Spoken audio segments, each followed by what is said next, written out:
What's going on, family? Robert here. So a father was taking his son to go buy his first car at the dealership. And as they were negotiating with the salesman, the father said some lies about his background and his history.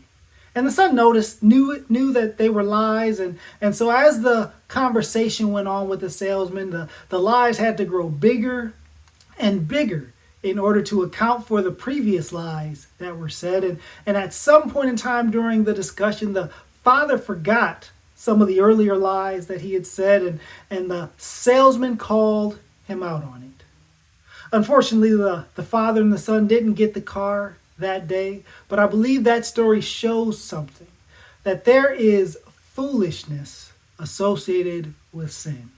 And we can see that so clearly here in the story in Genesis chapter 31 as we see these words of Rachel. Genesis chapter 31 verse 35 says this. She said to her father, "Don't be angry, my lord, that I cannot stand up in your presence. I am having my period." So Laban searched, but he could not find the household idols. Here in the story, as Jacob left Laban with his wives Rachel, Leah, their servants, and all of the sons, Laban followed after him. Laban was upset that Jacob had taken his children and his grandchildren, but he was also upset because somebody had stolen his household gods, and it was Rachel. She took these gods and then she hid them under her skirt. And as Laban searched through tent by tent by tent, he came finally to Rachel, who was sitting on the gods. And as opposed to standing up and greeting her father properly, she came up with this lie, that it was her time of the month, her period, and so she could not stand up. All of this because she had stolen some household idols. All of this because she thought that they were important and wanted to get back at her father. All of this just to trick her father. I see so clearly in this text that there is a foolishness associated with sin. Her lie to steal the gods caused her to make up another lie.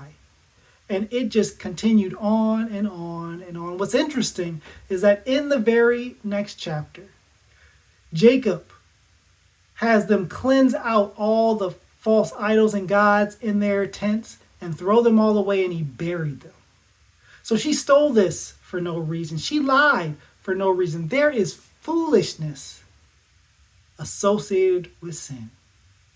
And so the question I want to propose to us today is, do we have any foolishness going on in our lives? Is there any foolishness that we need to dig a hole and bury it, like Jacob did to these idols?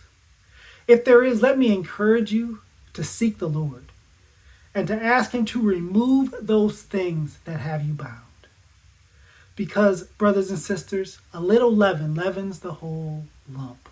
The Bible tells us we are to take drastic measures of sin. Jesus says if your right eye causes you to sin, gouge it out. If your left arm causes you to sin, cut it off.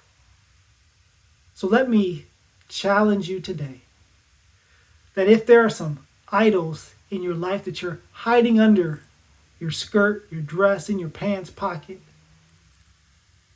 why not just remove them, get them out of your life, and seek after the Lord?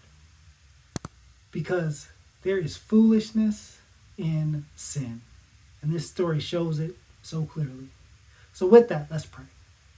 Heavenly Father, thank you for this strange example of Rachel hiding household gods and lying about it to show us that sin is complete silliness. And we are to be holy. You have called us to be holy as you are holy. Help us to do that, Lord. And if there's something in our hearts and in our lives, help us to remove those things to give you glory. In Jesus' name we pray. Amen. So thank you for studying with me. Come back for more daily devotionals. God bless.